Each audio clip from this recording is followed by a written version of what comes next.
cette émission, je vais vous parler de la litière et de la vie du sol, enfin particulièrement dans le sol. Voilà, donc j'ai commencé avec la litière. En fait, la litière, c'est caractéristique de forêt, je dirais. C'est ce que vous voyez là, donc c'est la couche de feuilles. Donc cette couche de matière organique, elle est progressivement décomposée par divers espèces. Donc ça peut être des petits insectes comme les collemboles, qui sont vraiment minuscules et qui sont très présents au niveau du sol. Les bactéries et aussi les champignons. Donc cette matière, elle est constituée de feuilles, hein, mais ça peut être aussi les branches mortes, les fruits. Ça peut être aussi des restes d'animaux, les déjections animales, cadavres d'animaux. Donc tout ça va être transformé par notamment les décomposeurs, hein, et ça va être transformé donc en matière minérale. Voilà, donc dans la nature, rien ne se perd, tout est recyclé. Et on va obtenir ce qu'on appelle l'humus. Donc c'est un compost naturel et un sol très riche en humus. Ce sera plutôt un sol. Donc déjà l'humus, c'est ce qu'on trouve au niveau de la surface. Voilà, et un humus riche, il sera plutôt de couleur foncée. Il sera meuble, frais et riche aussi.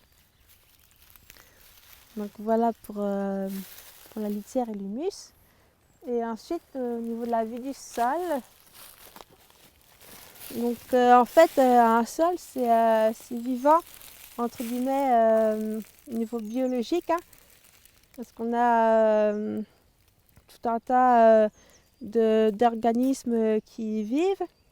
Voilà, bien sûr, on a les vers de terre, hein, notamment qui sont un peu des ouvriers, des architectes, entre guillemets, du sol.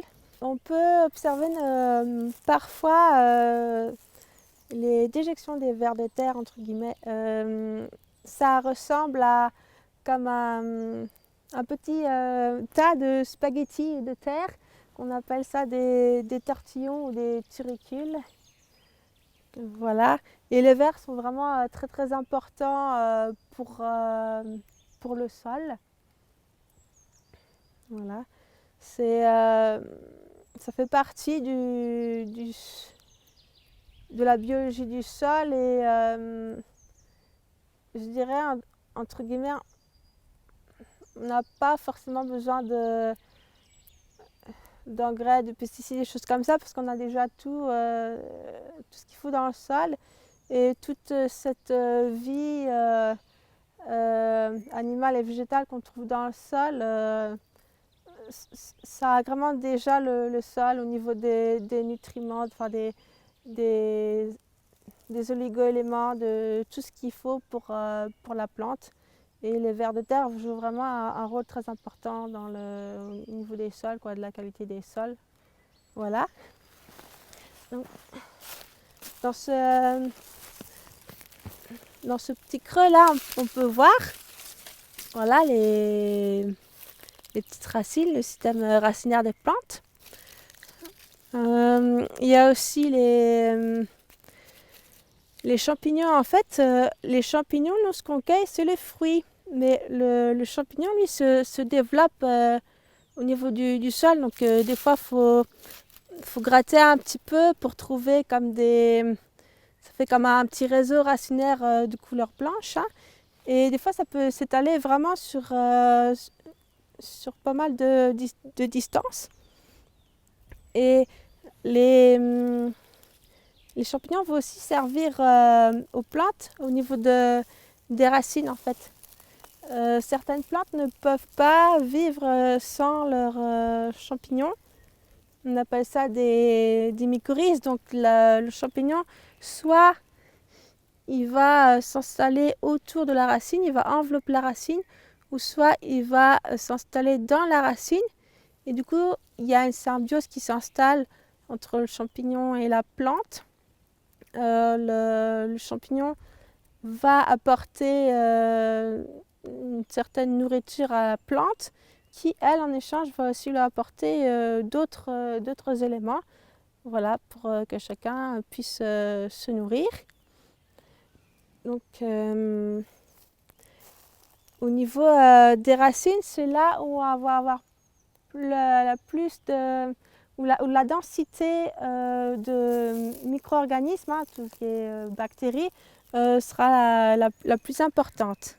Voilà, parce que les racines des plantes vont aussi sécréter certaines molécules, là où les bactéries peuvent se nourrir.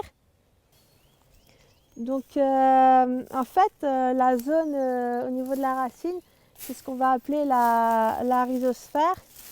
Voilà, avec toute cette vie autour de la racine, voilà, micro-organismes, les bactéries, les champignons, etc. Et ça forme vraiment des micro-écosystèmes, hein. Voilà, on ne pourrait pas s'imaginer qu'il y a tout ça sous nos pieds.